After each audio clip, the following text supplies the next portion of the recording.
Hello and welcome everyone. Welcome to my YouTube channel, the Qureshi's Network Lessons or ZB Network Lessons. And in this video, we are going to talk about the Cisco ASA training that we are going through. And in the last lesson, that was lesson number 9, I spoke about I think if we see here, I spoke about the static NAT. We have covered the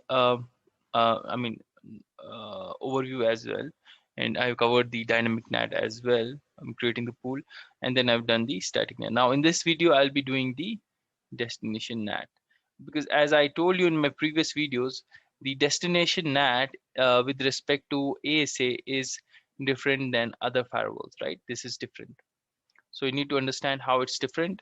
And yeah, then let's start with the video, right? So first of all, I will go to my topology that I have, this one, right? So just a quick recap of the previous videos, right? Previous type of NATs actually.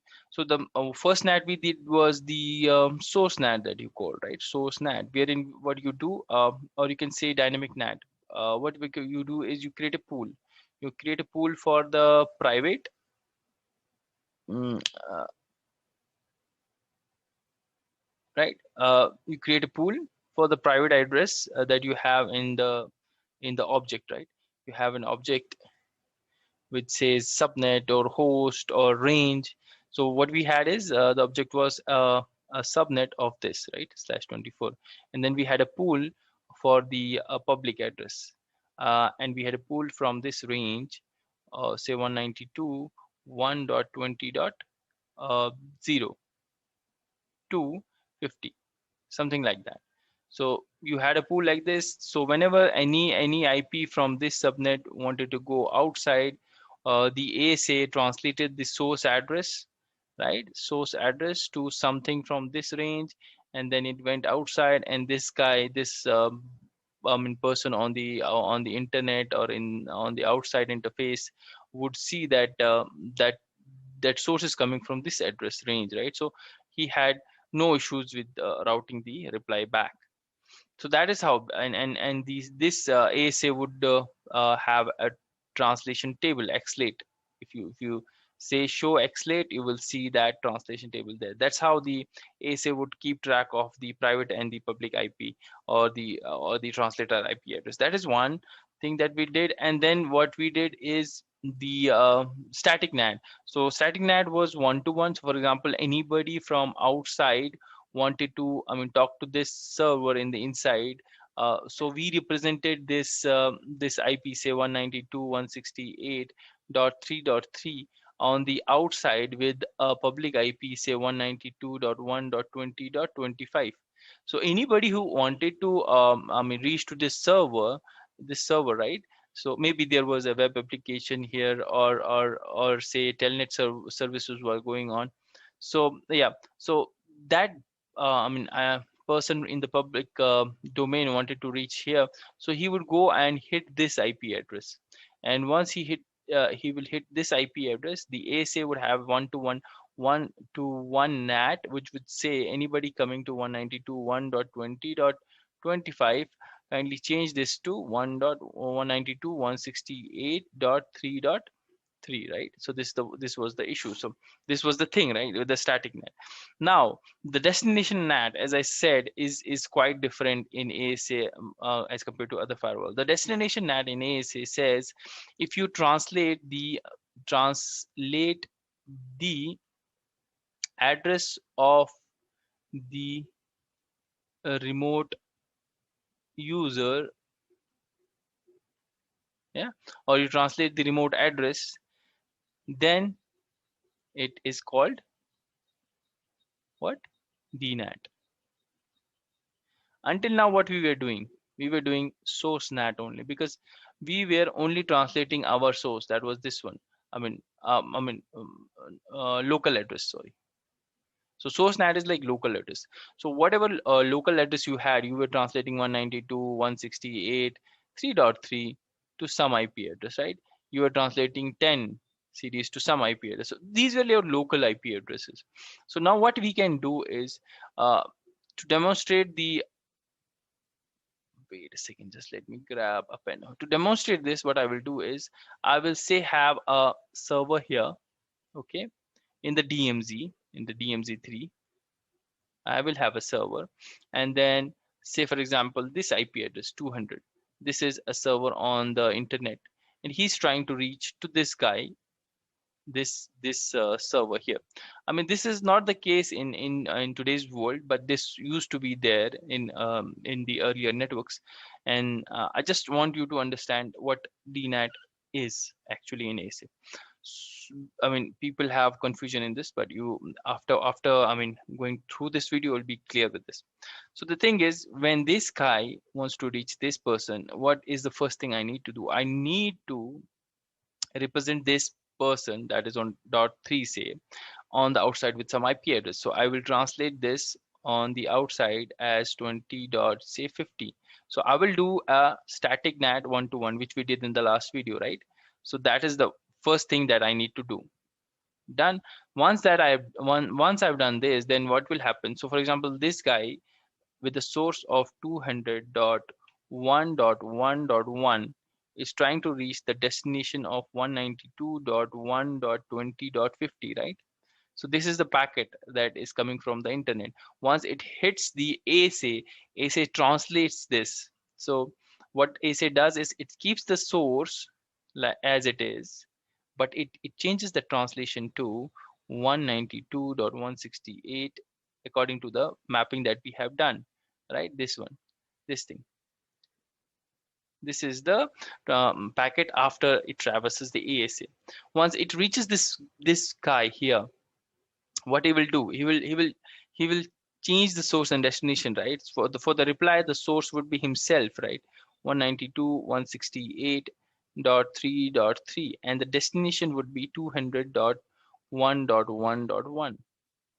So now, in a normal scenario, this would have been possible, right? This I mean, traffic would be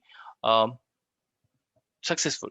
But now the catch is that this machine over here has no routing capabilities. No routing capabilities. No routing capabilities. So what does that mean? Okay, that means this does not have any option of default gateway. No option of default gateway. That in turn means that this guy can only talk to the people on this segment only, right? So if I have n numbers of I mean machines here, so this server could talk to these people, but it cannot reach outside the network, because for that it needs a gateway, and that option is not there. I mean, it cannot route out of the. So how to, I mean, do this kind of, how to allow this kind of traffic? So for that, what I need to do is, so for example, now again I have this person which has the 200.1.1.1 IP, is again trying to reach this same IP of 1.20.50. But what I need to do on the ASA is I need to figure out a way where I can change the source, which is 200, right, to something from the local subnet dot 3 dot say 20. Now this guy, when tries to reach 192.168.3.3, he would have no issues to replying back, right? Because it's in the same subnet. And then when the traffic reaches the ASA, ASA is going to again untranslate that and send the traffic back to this guy. So this is what actually is D-NAT, because what you are doing, you are changing the remote address.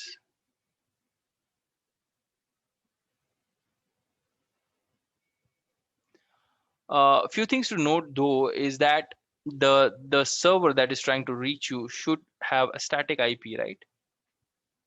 So you should know this. So this can be a scenario where you have a data center here and a data center here, right? And these data centers have machines they want to talk to each other. So you know the IP address of both the machines. Yeah. So that can be one scenario. So how you can do this? I mean, this is the whole what do you say, the theory, right? What about practicals? So wait a second, let me turn on my machine here. One, two. I need these three machines only. Just in case, I'll turn on this one as well.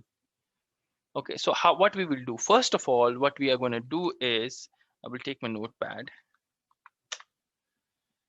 First thing first, I need a NAT for my what, for the R3, right? For the R3, I need a NAT, one-to-one NAT, which says that this IP is available on the internet, right? So how do you do that? You say network object, yeah, network object, and you name that network, say DMZ3, yeah, or you can say server 3, kind of this, okay. Then you say the host. I mean, if it's that object is a host, right? You know that you can say subnet and range. So host my IP 192.168.3.3. Then you say the NAT statement, NAT. So here it's very important now. So you have the low, I mean high interface and the low interface, and then the low IP, right? I mean, so with the host you had the high IP address, high security level. So here you have the high interface DMZ3. This is my high interface because this is 50. Outside is 100. Yeah. So high, then comma, then outside. That is the low one. Yeah. Then after that you say static, and then you say the low IP address 192.1.20.50. I'm representing this IP address on the outside as 50. So that is done. That is one of the things that we need to do. Second thing is the natting, right? Natting for the source, actually. Yeah, the D-NAT, the the remote host, right? So that is what we need to do. For that, you need to understand one thing, which is the position of these uh, interfaces is very important, and you need to understand this. Okay, let me grab my pen. So this outside and DMZ, right? These are very important in a sense.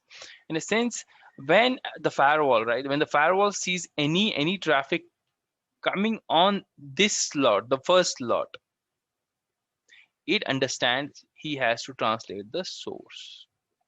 And when he sees that any address hitting on the second slot, he has to change the destination. Again. So the first slot and the second slot, it matters a lot in a sense that the first slot, any traffic hitting on the first slot, for example, I said DMZ3. So now if the traffic is hitting on DMZ3, right, it will change the source. So for example, just imagine DMZ3 wants to go outside because we have the one-to-one NAT, right? One-to-one NAT is bidirectional, so DMZ3 can go outside. So just imagine DMZ3 is 192.168.3.3. Going to destination is, say, anything on the outside 192.1. Say R2 20.2. Okay, so now just imagine the source and the destination. The source is this one, right? And it's coming on which interface? DMZ3. So the firewall will check, okay, DMZ3 is here, it's in the first slot, and the IP address is which one? 192.168.3.3, right? So I need to translate this. I need to translate the source of this IP address. So now source would become what? Source would become to the address that we have specified, 1.20.50, and destination is going to remain the same. Right? Destination is going to be the 192.1.20.2. So that is how the source and destination, I mean, slots matter a lot, because in the next statement, the statement that is going to help us to do the D-NAT is very important.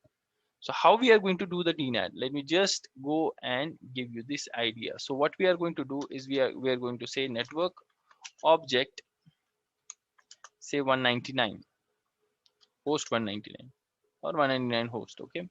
Then you have the host statement. Okay, I'll take 200, right? I'll take 200. So I have the 200 here, and then the host is 200.1.1.1. Now imagine the traffic coming from outside. How does it look like? Source is 200.111 going to destination 192.1.20.50. What we need to change here so that this machine which has no routing capabilities can talk to it, because we have taken care of this one with this statement. Yeah, with this statement it will be translated to 192.168.3.3. That is done. Now because it's hitting the outside, right? Outside you can see, and the IP is this one, so it will understand that it has to translate it to the destination. Now the source, okay, the source is 201. We need to translate this to something, say from the inside 192.168.3.20. Yeah, so in this case the NAT statement is going to change, because I'm expecting the traffic to be hitting on the outside interface, right? So outside changes, I mean outside, when it's coming from the outside, I need to change the source. So just imagine which slot changes the source. Yeah, which slot? That is the first slot. So the NAT statement is going to slightly change here. So I'm expecting the traffic to hit on the outside, and I want to change the source. So I'll keep that interface on the first slot. That means I will change the source of that traffic. Yeah, going to the DMZ, and I'm going to change this traffic to 192.168.3.20. So this is how it is going to be looking like. So I will demonstrate this on the lab that we will do. Let's go quickly on the lab, and then you will understand more better, right? Enable show run. I want to see if I have any NAT configs. I don't have NAT. Show run. If I see, do I have any running config at least? I think I have the IP addresses, right? Okay, let me see. Show IP, show interface IP brief. Yeah, I have the IP addresses. What about the routers? Can I ping my routers? Ping 192.1. Oh, okay, sorry. You are not able to see this. Yeah, 192.20.2 is my R2. Yeah, I'm able to ping that. And also 168.3.3 is my R3. And no, I'm not able to ping 192.168.3.3. So let me go here and see what is the issue. Okay, so it is not configured. So let's go into R3 and say, first thing first, I need to configure the interfaces, right? Okay, give it a second. And then before that, what I can do is I can go to ASA and I can just copy this thing. This is my static NAT that I need to, yeah, config T and done. I think I have done the, okay, object network. It's not network object, it's object network, sorry.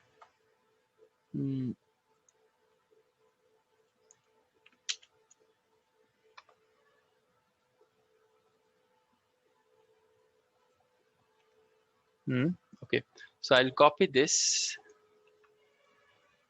paste it, and done. So this is my static NAT. So if I do here show NAT details, I should see the NAT here, right? It's in the, even if I say show xlate, it should be there because it's static. Okay, so first thing first, and I need a access list for this. Show run access list. If I see there is no access list, so I need to configure an access list. Access list, say 101. Oh no, say out permit. So I'll test it with a telnet TCP from host 200.1.1. So this is specific, so I need to initiate the traffic from this host only. 200.1.1.1 to host 192.168.3.3 EQ telnet. So only telnet will be allowed. So I'll apply this access group out in interface outside. That is done. So now I need to configure R3 here. Yeah, enable config T, host name R3, and I need to see the interface gig 00, interface gigabit 0 bar 0, no shut, IP address 192.168.3.3 with the subnet mask of 24, right? 255.255.255.0. That is done. Exit. Now I need to see the telnet. I need to enable telnet. So I need to go to line VTY 0 through 4. I should say password Cisco and login, and I need the transport input all. Yeah, done. That is done now. Now I what I'll do is I'll not do the destination NAT as of now. I have the static NAT, and I will debug IP packet details. Okay, I'll just debug. You just see the source of the packet that I have. This, if I had a routing, it will it would have been worked, right? Because in our past videos you have seen that. So now if I see show IP route, I don't have the route to reach outside my network. You don't see a default gateway, right? So let's see the traffic from R2. So if I go here and if I see, okay, enable show IP interface brief. If I see, I have the show IP route. If I see, do I have any routes? I should need a route to reach that. No, because I don't need a route because I have that static, right? So if I go to telnet 192.160, no, 192.1.20.50, I think I had on the ASA. If I see, it's yeah, it's 50. So I need to hit 50 with the um, source of loop back. Which one? 200, right? Loop back 2. Loop back 2. Once I do this, I need to go to R3 on the inside. So you can see that the source is still 200.111. That is why the traffic is not working. Hope guys you understand. Let me just explain to you again on my board here. So I'll clear this. What is happening to this traffic? So this traffic is generating from this R2 with a source of 200.111 and destination of my outside IP address of which I am representing the server, right? 20.50. So this is reaching the ASA, and ASA is doing its one-to-one NAT, static NAT, and it is changing the destination IP of 192.168.3.3. So this is now reaching this R3, and you can see that in the logs as well.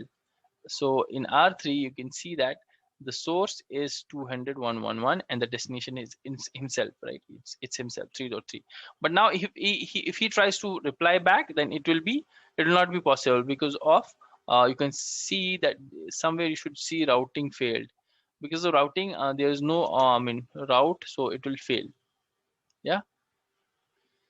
So for that, what we need to do is we need to change the source of this packet, right? We need to make it something from the local subnet. So for that, I will again type the command that we had. We will do the NATing, the destination NATing that we need to do on ASA. So on ASA, I'll go, and if you see here, I will say object network 200. I should know the that is the only catch. I should know the remote server IP address, and then host. I will specify the host IP address of that person, and then I will say NAT, and then the statement. Okay, this is the statement. Now this is done. If I say show NAT details, yeah, you can see this is in the auto NAT. This is not the manual NAT. This is the auto NAT. Still auto NAT, right? So the static and the D-NAT comes into auto NAT. So this is section 2, and manual NAT is section 1, which is which gets preference over these two NATs. We will see in the coming videos about the manual NAT. So inside auto NAT, this is your D-NAT, right? So now let's do the same traffic again on from the R2. Right now I need to do this from the R2. So now when I try to do this, now when I go to R2, now you should see the source. Okay, I can see the source. Can you? Yeah, it's working. Wait a second, wait a second, wait a second. Yeah, I can see the source here. Now the source has been changed. So now this person can reply back to that traffic, right? It is not responding. I need to check on this, but still the NAT is successful. So we have the source as well as destination changed to this. Now I think the issue is with the router. I think I have not enabled the telnet completely. Let me check. And if we go on the ASA and check the logging, so if you go to the NAT only, let's check NAT. You will see the untranslation from DMZ to this server, right? Untranslated this. Yeah, and you can see, so this is untranslation, this is translation hits too. Yeah, and if you see logging on, let's do the logging on, logging, say console 7 and logging enable. I want to check the same logs I mean, is the R2 replying back? So UDP request, no, this is not the one. This is the one. Two hand going to 192.168.3.3. Yeah. And I need to see the show connection. If you see, say I have a connection from the outside. Right? This is in the inside. This is, I mean, this shows both the translations. You can see, right? 200 is the public IP and the inside IP is this one. And this is your inside IP on the telnet 23. Yeah. So let's do it again. And now I need to do a you all on this as well as on the R3 here. So these are the, I mean, on the ASA, I should not do you all. It should be routing failed for which one? 50. Oh, yeah, I got it. So the issue here is I don't have a route on the ASA. So you see, yeah. So that is the issue. So I'll say no logging on, no logging console 7, no logging enable, and then I will say route outside 00 192.1.20.2. So route, I mean, ASA didn't knew how to reach 200, right? The traffic has been initiated on 200.